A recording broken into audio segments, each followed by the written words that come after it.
Assalamualaikum warahmatullahi wabarakatuh. I'm Andi Nurhaeril Fitri Ilyas from PBIB.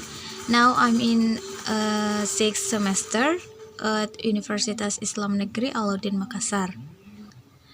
Well, in this video, I will explain several types of discourse analysis with the aim of fulfilling end of semester assessment in the discourse analysis course presented by my lecturer, Sir Andi Nurhaeril SIPM Home. I will explain the structure of the explanation that I will do in this video one by one. For the first of the questions, for the first question, describe the position of discourse analysis in the theory of linguistics. Discourse analysis is a sub-area in linguistics that aims to understand what language in use looks like along with how language in use and context affect each other. Okay, next is what are the difference between discourse analysis and error analysis in terms of their linguistic background, theory, and content of analysis. Explain your answer. Well, Tenin, discourse analysis.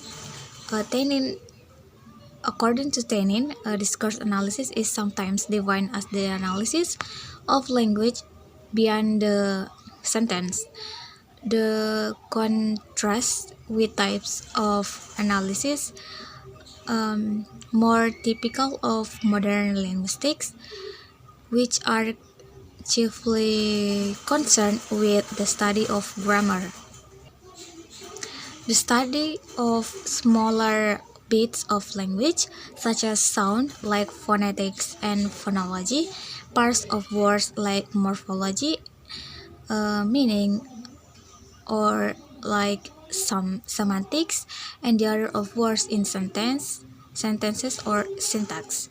Discourse analysis study larger chunks of language as they flow together, and then woods the analysis of discourse frequently defined as language as above the level of the sentence provides students with the opportunity to study the meaningful production and interpretation of text and talk.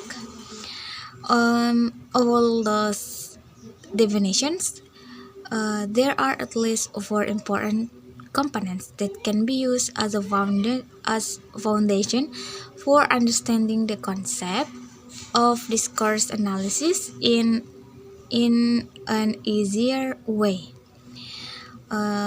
So first, linguistic analysis, to analyze, attempt to study, opportunity to study, to describe, and to identify. And the second, linguistic process, language use and the organization of language. And then the third, linguistic product, like written text, spoken interactions, interpretation of text and talks, language form, and language function. And the last is linguistic quality, like meaningful and significant.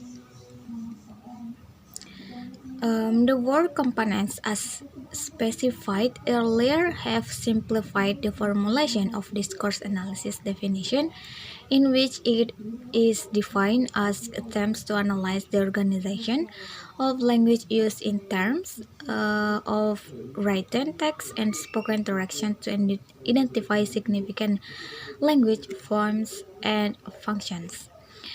Well, Richards state that mistake made by a learner when writing or speaking is caused by lack of attention, fatigue, carelessness, or other aspect of performance. Richards says error analysis is the study of errors made by the second and foreign language learners. And then Brown says defines error analysis as the process to observe, analyze, and classify the deviations of the rules of the second language and then to reveal the systems operated by a learner. The third question, what do you know of the following terms? Discourse analysis, communicative competence, language form and function, exchange, move, and also discourse pattern. Okay, all I know is the discourse analysis is defines discourse as systematically organized sets of statements which give expression to the meanings of values of and situations institution. And then communicative competence is a person's ability to communicate in one or all types of speech activity, which is especially quality of a linguistic personality acquired in the process of natural communication or specially organized training, and also the language abilities which enable learners to convey and interpret messages and negotiate meanings in various contexts. For language form, or the structure of language involves three linguistic systems like phonology, morphology, and syntax. We introduced the concept of phonology when we discussed writing about the sounds of speech. Phonology is the study of the sounds we use to make words. For example, B, R, and L are English language sounds. Morphology has to do with the internal organization of words. A morpheme is the smallest grammatical unit that has a meaning. The word bird is a morpheme. It cannot be divided into parts that have any meaning in and of themselves, such as be and earth. Bird is an example of a free morpheme because it can stand alone as a word. Syntax refers to the uh, linguistic conventions for organizing word order. Basically, syntax is the formal term for grammar. In English, we say blue ball. In French, the proper order is ballon bleu or ball bleu. The meaning is the same, but the rules governing word order are different for the two languages. Sentences that are ungrammatical may still make sense. Then, a language function is the purpose of speaking that sentence or phrase. For example, I'm sorry represents the function of apologizing, and good morning represents the function of greeting. And then, an exchange is a sequence of discourse moves by at least two speakers that forms a topical or subtopical unit. A minimal exchange comprises an initiating move plus a contribution by another speaker. And then, firstly, move analysis clearly demonstrates how a successful abstract should be structured and written. What it must include is obligatory moves, and what it could include is or optional moves.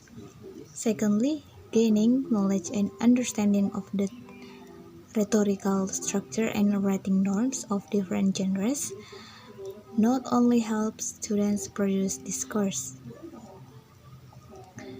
it also makes them more discerning when it comes to comprehending and critically evaluating text. Thirdly, raising awareness of and explicitly teaching the linguistic features of abstract can help ESL writers overcome language difficulties. And then the discourse pattern is the logical arrangement of ideas of an expository text or of an oral presentation for informational purposes will vary depending on the culture and the native language of the writer or speaker. Okay, next question is about what are the scopes discourse analysis in spoken discourse. Explain your answer. Well, firstly, we need to know what is spoken discourse. So the ideas concerning spoken discourse is first, a language is verbally used by using speech in communication. The second, it constitutes a series of conventional systems of sounds. And the third, its actual representation is speaking. So understanding speaking means to understand spoken discourse. And then, what is speaking? So, speaking may be defined as a skill to convey messages orally, in which the skill is formed by knowledge of vocabulary, pronunciation, grammar, coherency, fluency, and comprehensibility. Richards says people use speaking to employ three major functions. They are speaking as interaction, speaking as transaction, and speaking as performance. So, these are the scope of spoken discourse. Well, speaking as interaction. This speaking displays interactional functions such as it primarily establishes social interactions, and then it focuses on satisfying the participants' social needs, and then it is interactive and requires two-way participants, and then it involves two or more people meet somewhere, and then it functions to establish a comfortable atmosphere of interaction among participants, and then it contains more than one topic of talks, and also it uses many rejoinders such as really or oh no during the interaction. These interactional functions indicate the most frequent activity of talking for most people, that is conversation. And then speaking as transaction refers to the situation where the focus is on what is said or done. The message and making oneself understood clearly and accurately is the central focus rather than the participants. And the third type of speaking that can usefully be distinguished has been called speaking as performance. This refers to public talk, that is, talk that transmits information before an audience, such as classroom presentation, public announcements, and speeches. Next question. Analyze the following extract of conversation to find out its discourse sequence, moves, function, and internal structure. In this conversation, I will analyze what parts are included in the sequence, moves, function, and internal structures. I will read the conversation first. Jane, I really want to apologize to you. What for? I am really sorry about what I said to you the other night. Oh, forget it. I can't. It was a terrible thing to say. Please forgive me. Okay, enough is enough. I accept your apologies. The discourse sequence for the first sentence, Jane, I want to apologize to you, is initiation, and move or functions of it is asking for an apology. And then the next sentence, the discourse sequence of sentence what for is response, and then move or functions of it is ask. And then the discourse sequence of the sentence, I am really sorry about what I said to you the other night, is follow up. and move or functions of it is saying sorry. And then the discourse sequence of sentence, oh forget it, it it is a response, and move or function of it is an acknowledgement.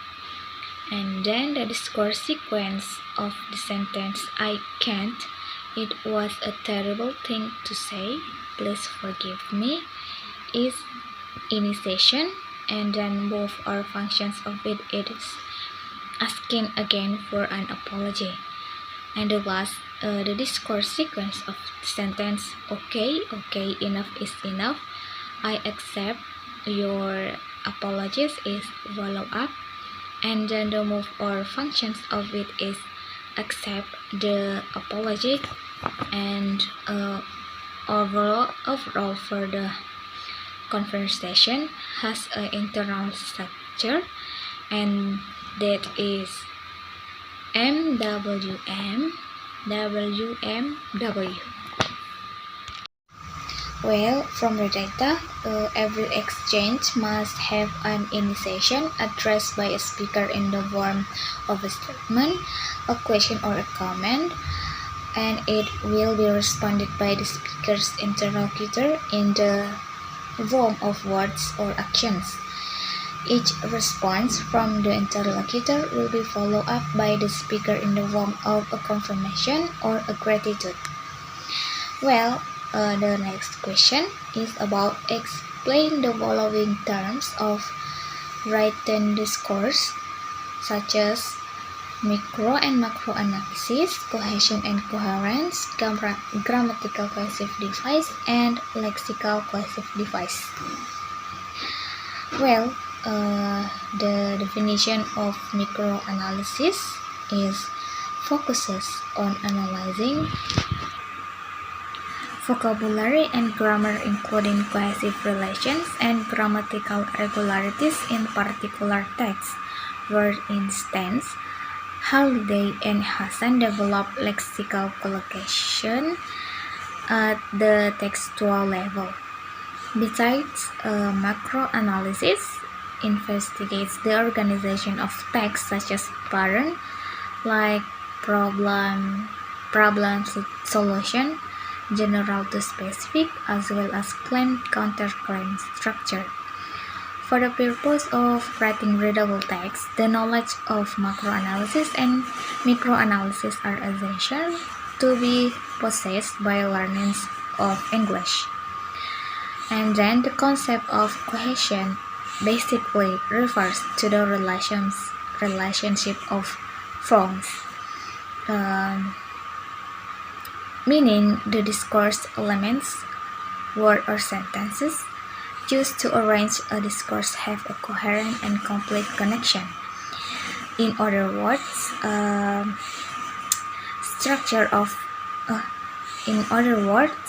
cohesion is included in the internal aspect of the structure of discourse. Also, cohesion is just the individual parts that are collected together and are stick together for representation. Coherence is the attribute that is decided by the end user or reader, which determines whether the content seems meaningful, understanding, and also useful. Well, the grammatical cohesive devices are useful English language conjunctions or transitional phrases, synonyms, and pronouns that express ideas in a cohesive manner. They are used to join sentences together to make ideas more understandable to the reader. Grammatical device can be understood as devices used to create coherence in text. The devices are called grammatical cohesion. Grammatical cohesion consists of four types, namely reference, substitution, ellipsis, and conjunction. Well, next is about lexical cohesion. Lexical cohesion refers to the way related words are chosen to link elements of text. There are two forms. They are repetition and collocation. Repetition uses the same words or synonyms or antonyms. For example, which dress are you going to wear? I will wear my green frock. Uses the synonyms dress and frock for lexical cohesion. And then collocation uses related words that typically go together or tend to repeat the same meaning. And an example is the phrase once upon a time. This is the lexical cohesion. And then, the next question is about describe how to analyze text pattern in discourse analysis. The way to analyze text pattern in discourse analysis is through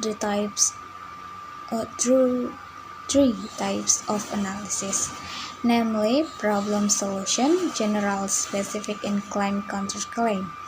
For problem solution, according to Hoy, the pattern consists of verb functions, which are abbreviated as SPRE, situation, problem, response, and evaluation.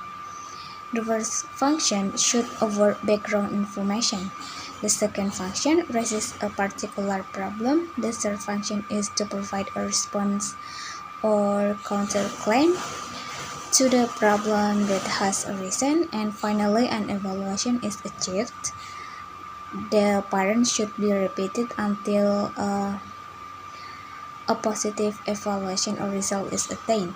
Then for general specific, according to Roberta, L.S. and Sharon, there are three stages carried out. For writers, they are the first. The topic sentence should identify a general statement about the subject. The second, the writer should choose details that make specific points about the general statement, and the third is the writer should make sure the reader can understand and relate to the specific examples if needed be. Then for claim counterclaim, according to Kimberly, this analysis pattern contains four main parts. They are claim, counterclaim, reasons, and evidence. So, the explanation of claims is that a claim is not just an opinion. A claim tells what someone thinks is true about a topic based on his or her knowledge and research. Next, counterclaim is the opposite of a claim. And then the next, for reasons, a reason tells us an explanation about the cause of an event or situation.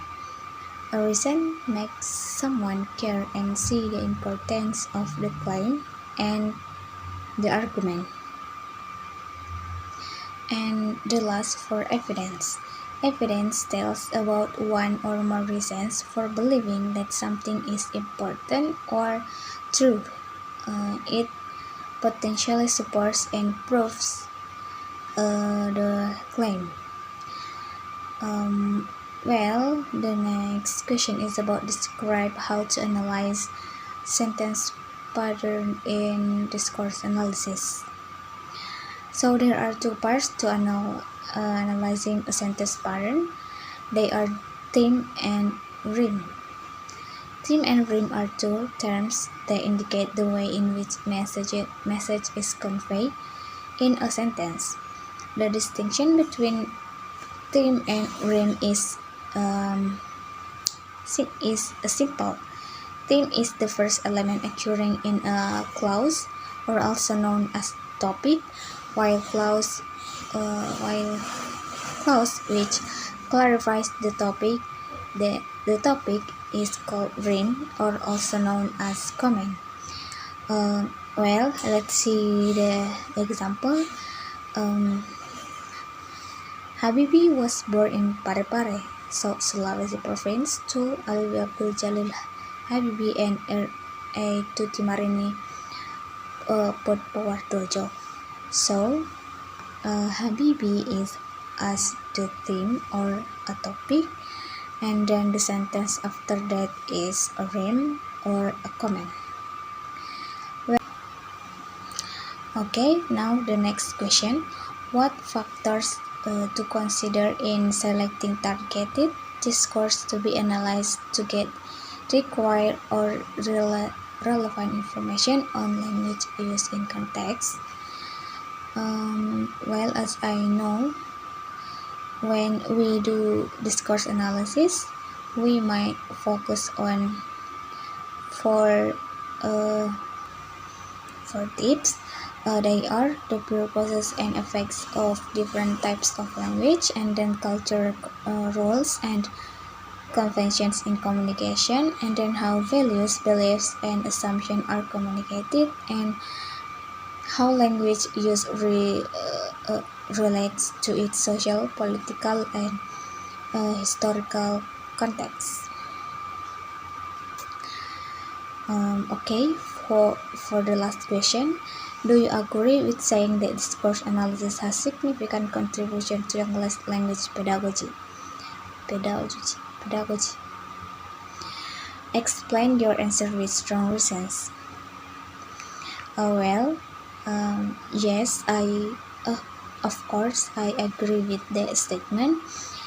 Because I think someone use English as a second language, sometimes they don't really understand the meaning that is being spoken. So there is a communication error. This is not because of a lack of vocabulary master, but they do need to learn discourse analysis at the lecturer level. For example, myself as an example, if I watch American films, I usually understand but find it difficult to interpret the sentences spoken by the actor, until finally I learn and read little by little about discourse analysis. I just realized that there are many ways to analyze a sentence, and that is the goal to help someone's English become better, especially in the meaning it contains. Okay, I will review the important points of what I have explained before. In discourse analysis, there are many types to analyze a sentence or phrase, and it will help you to understand the meaning of each sentence. Then it is better if you study and understand discourse analysis. For example, in sentence pattern, doing sentence patterns analysis, there we can know and distinguish between theme and rhyme, as well as other topic. And then the recommendation that I want to convey to teachers and students is that I want to English that is start and study to develop, and always practice speaking English as material, so that later students will have experience that can take them to an international level, inshallah. And lastly, I would like to thank my friends at PBIB, to the lecturers, and also to my parents who have provided guidance and during this semester and in the making of this video. Well, if I'm wrong, I apologize profusely. Well, that is all from me. Thank you so much. Wassalamualaikum warahmatullahi wabarakatuh.